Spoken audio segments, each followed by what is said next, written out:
on va continuer le débat dans Sénat 360 avec mes invités sur ce plateau. Pour nous éclairer sur ce débat, Denis Jacob, bonjour, merci d'être avec nous, secrétaire général du syndicat Alternative Police CFDT. Denis Jacob, quelles sont effectivement au sein de la police les revendications suite à cet attentat? On voit que le cas de l'ACDIM n'était plus jugé prioritaire. Comment ça se prend ce type de décision finalement?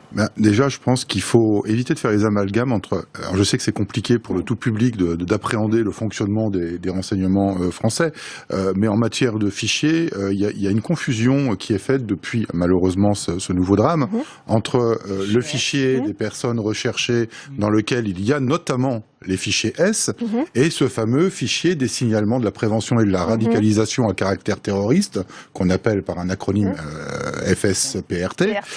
Et donc il y a cet amalgame. Fichier S ne veut pas dire des terroristes.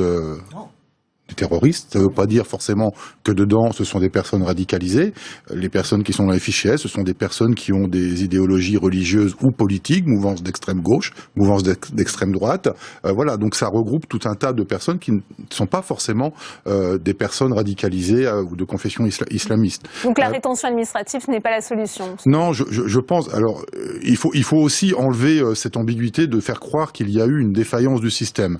Que le système soit amélioré, renforcé, ça, tout le monde est d'accord. Il faut se poser les bonnes questions. Ne doit-on pas aujourd'hui, au-delà de tous les efforts qui ont pu être faits depuis quelques années, ne doit-on pas aujourd'hui réfléchir à une seule direction dans laquelle nous mettrions toutes ces entités du renseignement qui existent, que ce soit de la police nationale, que ce soit de la gendarmerie nationale. Macron avait promis la création d'une task force, justement, qui devait coordonner toutes ces différents services.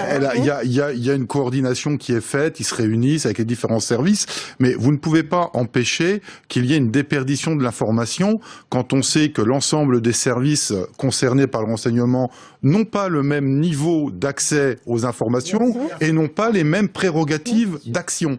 Donc, je pense qu'il faut peut-être remettre ça à tout niveau.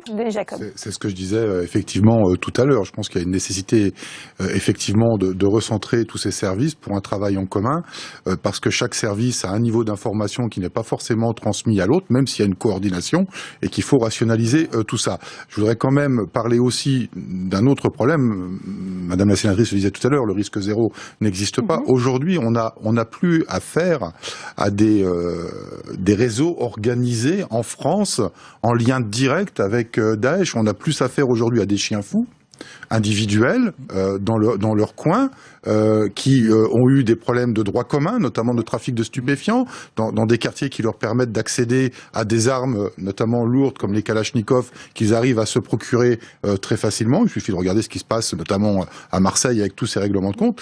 Et donc, il y a un peu cette formation, je dirais, autodidacte de certains individus, je dis pas tous, mais les personnes qui se radicalisent toutes seules, chez elles, avec Internet, ne sont pas complètement détectables, contrôlables, et on a le risque aussi de ces individus-là qui, du jour au lendemain, peuvent commettre un acte irréparable parce qu'ils ont une haine de l'État, une haine des forces de sécurité.